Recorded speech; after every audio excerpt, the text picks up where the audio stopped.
Hello friends. जैसा कि आपको स्क्रीन में मैं दिखा दूं कि आज एक ऑर्डर आया हुआ है और ये order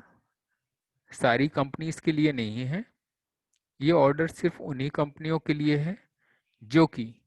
registrar of companies NCT of Delhi and Haryana के जुरिडिक्शन में आती है। I think I should read out the order. देखिए, 8 सितंबर 2020 का ऑर्डर है और ऑर्डर में सब्जेक्ट लिखा हुआ है ऊपर ही, extension of time limit for holding annual general meeting for the financial year ended 31 March 2020। इन्होंने आगे लिखा हुआ है whereas subsection 1 of section 96 of companies act 2013 or the act provides inter alia that every company other than one person company shall in each year hold, in addition to other meeting, a general meeting as its annual general meeting। यहाँ तक का मतलब ये हुआ, ये कहना चाहते हैं कि सेक्शन 96 का सब सेक्शन है जो है 1 ऑफ कंपनीज एक्ट 2013, ये कहता है कि हर कंपनी 1% कंपनी को छोड़कर सारी कंपनियां हर एक साल में, यानी प्रत्येक साल में, हर ईयर में नॉर्मल मीटिंग जो करती हैं उनके अलावा एक एनुअल जनरल मीटिंग भी करेगी and shall specify the meeting as such in the notice calling it. और इस मीटिंग को बुलाने के लिए जो नोटिस दिया जाएगा उसमें लिखा जाएगा कि ये एजीएम है and not more than 15 months shall elapse between the date of one AGM of the company and that of the next। Crux ये कहना चाहता है कि दो एजीएम के बीच में 15 मंथ से ज्यादा का गैप नहीं होगा। चलिए सेकंड पॉइंट को देखते हैं, ये क्या कहता है। सेकंड पॉइंट क्या कहता है, and whereas the first proviso of subsection 1 of section 96 of the act provides that in case of first AGM it shall be held within a period of 9 months from the date of closing of the first financial year of the company। ये कह रहा है, section 96 का sub section ये कहता है कि जो फर्स्ट प्रोविजो है 96(1) का फर्स्ट प्रोविजो ये कहता है कि यदि वो कंपनी जिसके बारे में बात की जा रही है, जिसको एजीएम लेना है,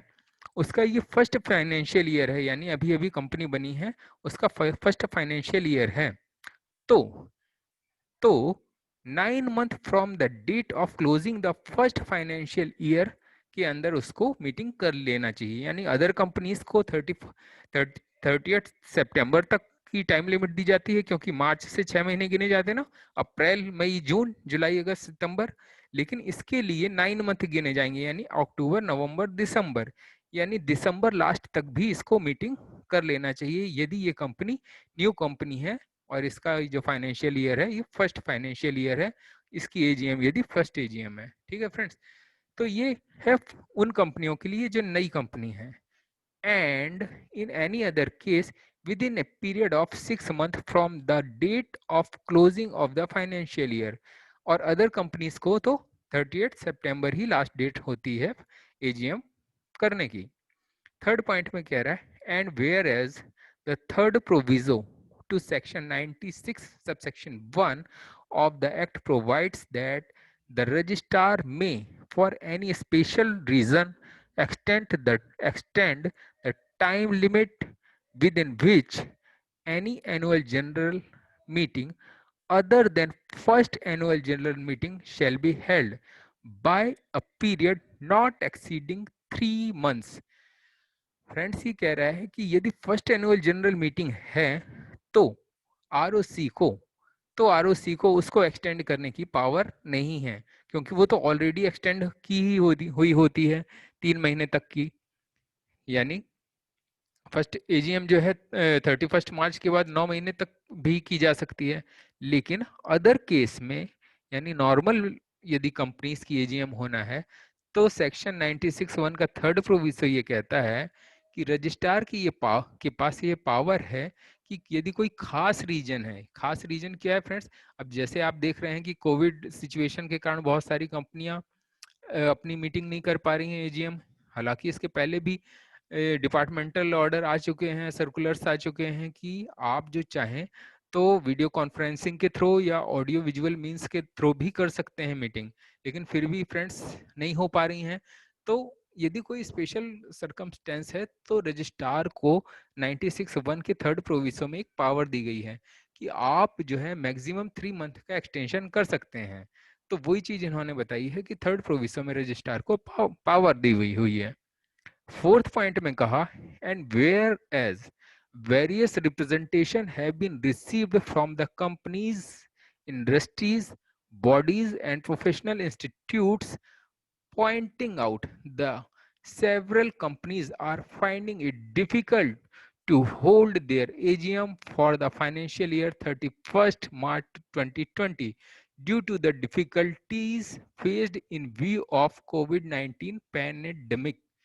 उन्होंने साफ साफ कोविड 19 पैंडेमिक का नाम लिया और कहा कि कोविड 19 पैंडेमिक की जो सिचुएशन है, इस महामारी की सिचुएशन के कारण बहुत सारी कंपनीज और इंस्टीट्यूट के रिप्रेजेंटेशन मिले कि कंपनियां जो हैं अपनी AGM with in time limit यानी 30 सितंबर तक नहीं कर पा रही हैं। ओके फ्रेंड्स, तो आगे देखते हैं। अब जैसे ये 31 मार्च फाइनेंशियल ईयर 31 मार्च के 3 महीने के क्या कहते हैं सितंबर लास्ट तक इन्हें कर लेनी चाहिए थी, इसलिए सब लोग कह रहे हैं कि टाइम लिमिट बढ़ा दो बढ़ा दो। तो इसीलिए उन्होंने 5वें पॉइंट में आगे कहा, and whereas the representation have been considered and the undersigned is the considered opinion that due to such unprecedented special reasons, the time within which the AGM for the financial year ended 31st March 2020 is required to be held as per provisions of subsection 1 of 96 ought to be extended in terms of third proviso to 96(1)। Third प्रोविसो की बात इन्होंने पहले ही कर दी थी, देखिए point number 3 में कि registrar को पावर है, तो उन्होंने कहा कि ठीक है, इन सब रिप्रेजेंटेशन को हमने देखा समझा और ये सोचते हुए हमने ये ओपिनियन बनाया है कि जो 96 सब सेक्शन 1 का थर्ड प्रोविसो है उसकी पावर को यूज करना चाहिए यानी एक्सटेंड करना चाहिए। मेन मुद्दे की बात अब आती है।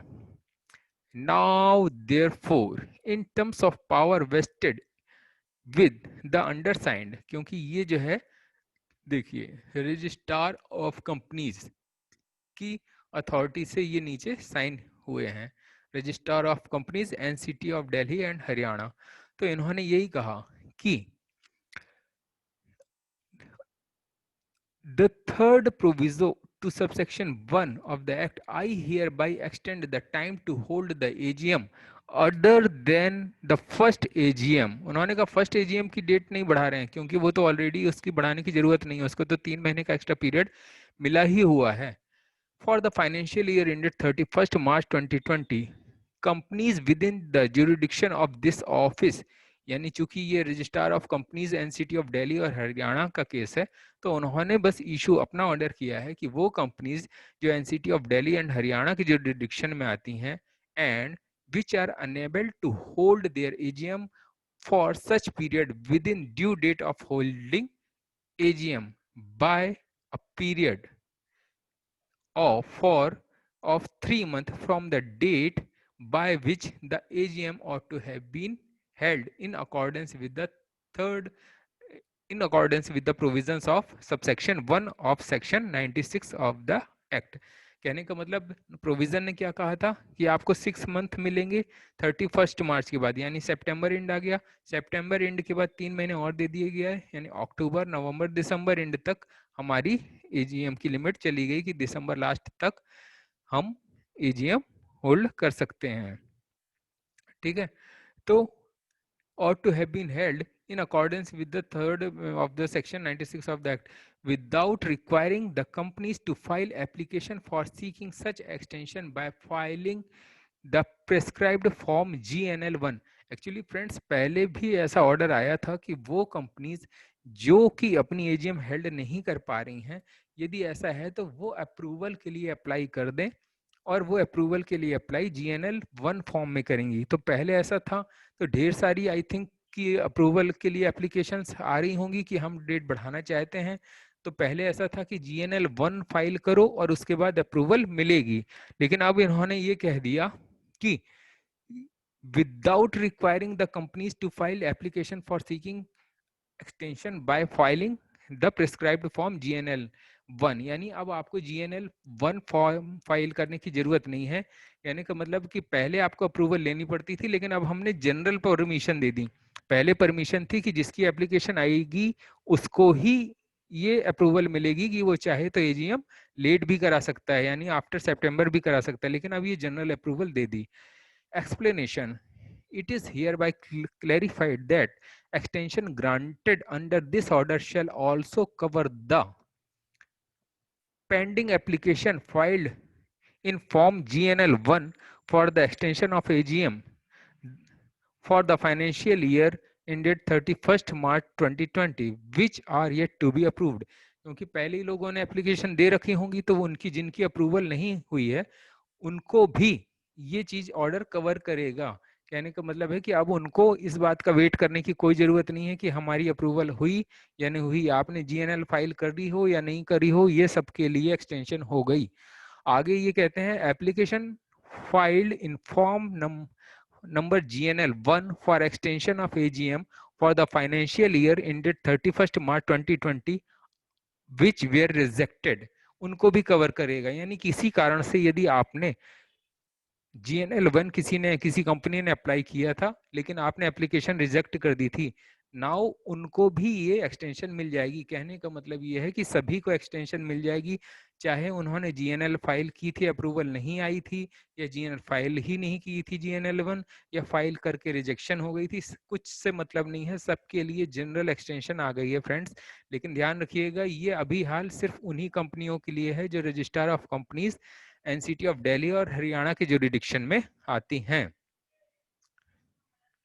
And where the approval for extension of AGM up to 3 months,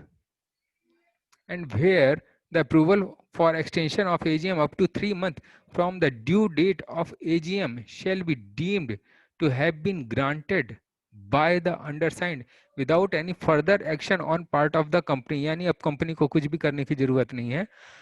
और उसको एक्सटेंशन मिल जाएगी। ये सारी चीज़ें फ्रेंड्स मैं अपनी अंडरस्टैंडिंग से बता रहा हूँ। यदि किसी को कोई एक्सपर्ट ओपिनियन और लेना है तो वो अपने लॉ के एक्सपर्ट से बात करे। नोटिफिकेशन जैसा आया मैंने उसको जैसा समझा उस हिसाब से मैंने आपको एक्सप्लेन कर दिया।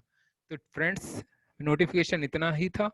मेन क्रक्स यही था कि दिल्ली और हरियाणा वाले के जुरिडिक्शन में आने वाली कंपनियों को एक्सटेंशन मिल गई है।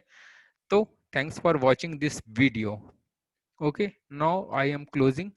this video. Okay friends, thank you, thanks a lot.